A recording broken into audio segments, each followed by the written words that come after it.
आधी रात एनकाउंटर, ताबड़तोड़ चली गोलियां, अपराधियों ने जोड़े हाथ, योगी के पैर छू मांगी माफी। एक बार फिर बड़े अपराधियों को ऐसा सबक सिखाया गया कि वो रोने लगा, गिड़गिड़ाने लगा, पैर छूकर माफी भी मांगने लगा।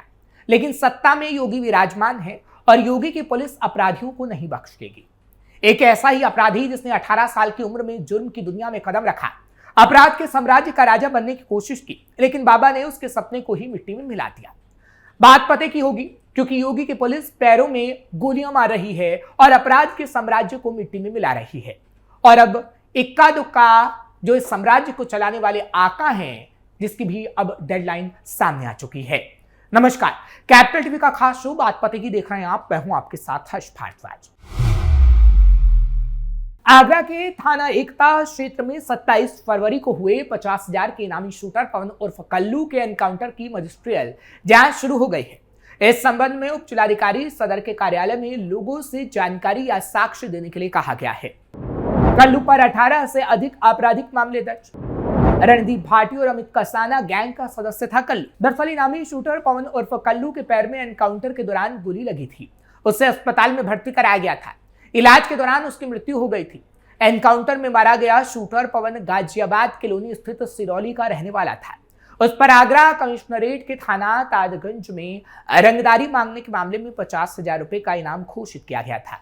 उस पर हत्या के 4 और रंगदारी के 2 सहित 18 से अधिक आपराधिक मामले दर्ज थे। 31 दिसंबर 2025 को गौतम बुद्ध नगर के थाना दादरी निवासी कारोबारी भाई संदीप भाटी और उसके भाई सचिन भाटी ने ताजगंज थाना में प्राथमिकी को दर्ज कराया था। उन्हें रास्ते में बाइक सवार ने पिस्टल लगाकर धमकाया था। 10 लाख रुपए की रंगदारी देने के लिए कहा गया था। इस मामले में ही एसटीएफ को इसकी तलाश थी, यानी कल्लू की। मामले में मजिस्ट्रियल जांच शुरू हो गई है। उप जिलाधिकारी सदर के कार्यालय के मुताबिक प्रकरण में कोई भी व्यक्ति जानकारी रखता हो तो 2 मई तक उनके कार्यालय में आकर जानकारी दे सकता है। गाजियाबाद में हाफ एनकाउंटर मचा हड़कंप। वहीं उत्तर प्रदेश के गाजियाबाद में मंगलवार यानी आज के दिन पुलिस को बड़ी सफलता हाथ लगी। पुलिस ने सुबह सुबह मुठभेड़ के बाद 25,000 रुपए के इनामी सहित 2 बदमाशों को गिरफ्तार किया है। पकड़े गए बदमाशों के पास से तमंचा और कारतूस बरामद किए गए हैं। मामला मोदीनगर थाना क्षेत्र का है। गाजियाबाद के एसीपी मोदीनगर भास्कर वर्मा ने मुठभेड़ की जानकारी दी है। उन्होंने बताया कि अपने साथी के साथ पुलिस के हत्थे चढ़े बदमाश की पहचान जलवीर उर्फ जालू के रूप में हुई है।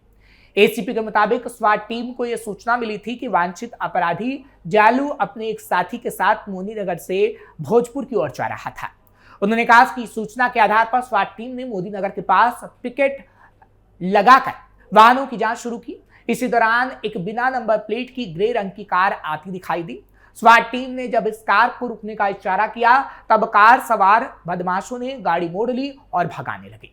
पुलिस टीम ने इस कार का पीछा शुरू किया। एसीपी मोदीनगर के मुताबिक बदमाशों ने अपनी गाड़ी कच्चे मार्ग पर मोड़ ली और कुछ दूर आगे जाकर गाड़ी से उतर स्वाट टीम पर फायर झोंक दिया। पुलिस की जवाबी कार्रवाई में जलवीर उर्फ जालू को भी गोली लगी। जालू के साथ उसका साथी जतिन शर्मा भी पकड़ा गया है। पुलिस को लंबे समय से जालू की तलाश थी। जालू पर तकरीबन 25,000 रुपए का इनाम घोषित किया गया था। मथुरा में एनकाउंटर, पैर में मारी गोली। इतना ही नहीं, मथुरा के जैत क्षेत्र में भी मिशन शक्ति टीम और सर्विलांस सेल ने दुष्कर्म के एक आरोपित को मुठभेड़ में गिरफ्तार कर लिया है। पैर में गोली लगने से वो घायल हो गया है। उसके कब्जे से तमंचा और बाइक भी बरामद की गई है। इस बात की पूरी जानकारी पुलिस की तरफ से दी गई।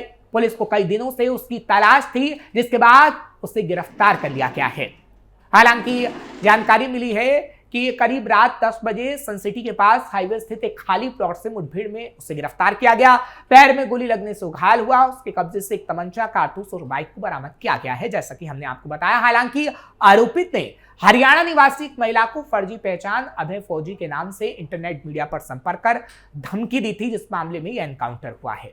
हाँ, उसे तो छठीकरा भी बुलाया गया था। इसके बाद महिला से नकदी, कुंडल और मोबाइल से 15,000 रुपए ट्रांसफर कराए गए थे। होटल में दुष्कर्म की वारदात को अंजाम इसने दिया था। आरोपित पर मथुरा और भरतपुर के विभिन्न थानों में दुष्कर्म, एनडीपीएस, मारपीट और धमकी समेत कई मुकदमे दर्ज हैं। उन्नाव पुलिस का भी ताबड़तोड़ एक्शन। इतना ही नहीं, उन्नाव पुलिस ने 11 वर्षीय अपहृत बच्चे को महज 8 घंटे के भीतर सकुशल बरामद कर लिया। इस साहसिक अभियान के दौरान पुलिस और मुख्य आरोपी के बीच मुठभेड़ हुई, जिसमें आरोपी के पैर में गोली लगने के बाद उसे दबोच दिया गया। इस सफल कार्रवाई को एसओजी सर्विलांस और थाना बिहार पुलिस की संयुक्त टीम ने अंजाम दिया है। पुलिस ने आरोपी की घेराबंदी की। पुलिस ने तत्काल बीएनएस की धाराओं और SC/ST एक्ट के तहत मुकदमा पंजीकृत कर तलाश शुरू कर दी है।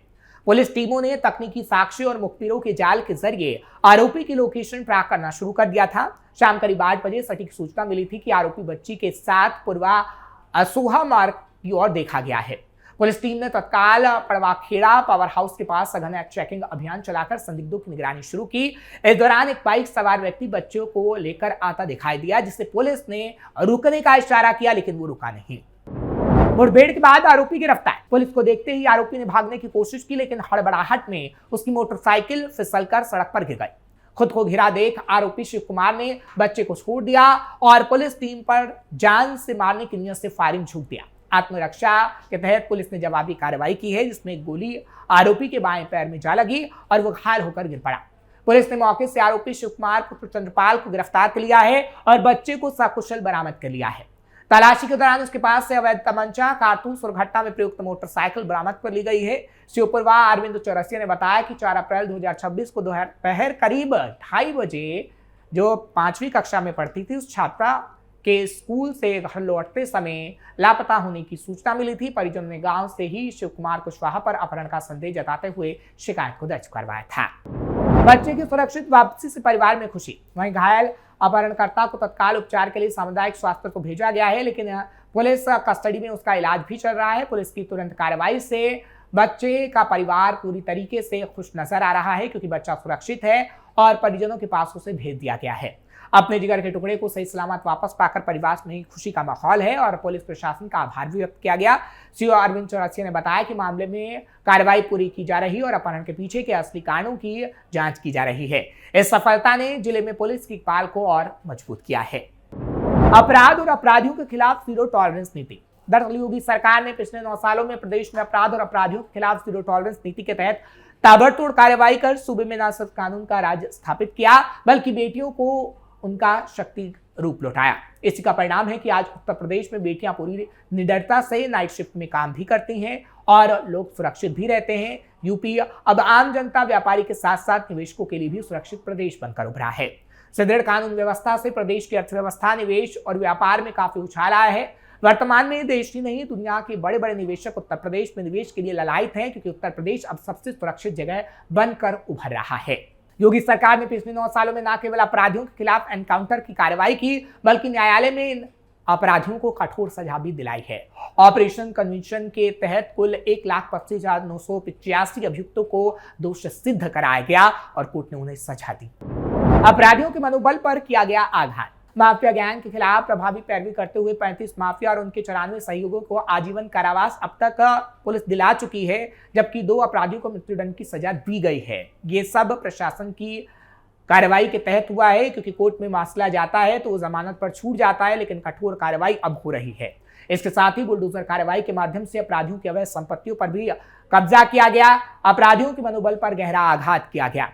कानून व्यवस्था में सुधार का असर अपराध के आंकड़ों में भी स्पष्ट दिखाई देता है, क्योंकि साल 2016 की तुलना में प्रदेश में कई गंभीर अपराधों में उल्लेखनीय कमी का आई। आंकड़ों के अनुसार डकैती में 90%, लूट में 85%, हत्या में 47%। इतना ही नहीं, फिरौते के लिए अपहरण की घटनाओं में 62%, दहेज हत्या में 19% और दुष्कर्म की घटनाओं में 53% की कमी दर्ज की गई है, जो ये दर्शाता है कि कैसे पिछले 9 सालों में योगी आदित्यनाथ ने काम किया है। और योगी आदित्यनाथ का ये काम लोगों को पसंद भी आ रहा है, इसलिए हर मामले में अब एनकाउंटर की मांग की जा रही है। योगी आदित्यनाथ लगातार जो एनकाउंटर एक्शन प्रदेश में कर रहे हैं, वो कहीं ना कहीं जनता को इसलिए पसंद आया क्योंकि पहले अपराधियों में खौफ नहीं था, लेकिन अब अपराधियों में खौफ देखने को मिल रहा है। इसी तरीके से आगे भी यही एनकाउंटर जारी रहेगा, क्योंकि 2027 में एक बार फिर से इलेक्शन होने हैं और जब बुलडोजर एक्शन और एनकाउंटर एक्शन लोगों को काफी पसंद आ रहा है, उन्हें न्याय मिल रहा है, तो यही मांग जनता आगे भी करती हुई नजर आ रही है। हालांकि आगे आने वाले समय में क्या होगा ये तो वक्त ही बता पाएगा, लेकिन जिस तरीके से उत्तर प्रदेश में एनकाउंटर हो रहा है, अपराधियों की कमर टूट रही है, ये एग्जाम्पल अब हर एक राज्य के सीएम सेट करना चाहते हैं और सीएम जैसी कार्रवाई करने की कोशिश करना चाहते हैं, क्योंकि उत्तर प्रदेश एक एग्जाम्पल है कि अपराध करोगे तो पैर में गोली भी लगेगी और फिर सजा भी काटोगे। आपको ये खबर कैसी लगी कमेंट सेक्शन में जरूर बताएं। खबर को लाइक शेयर करें, कैपिटल टीवी को सब्सक्राइब करना मत भूलिएगा।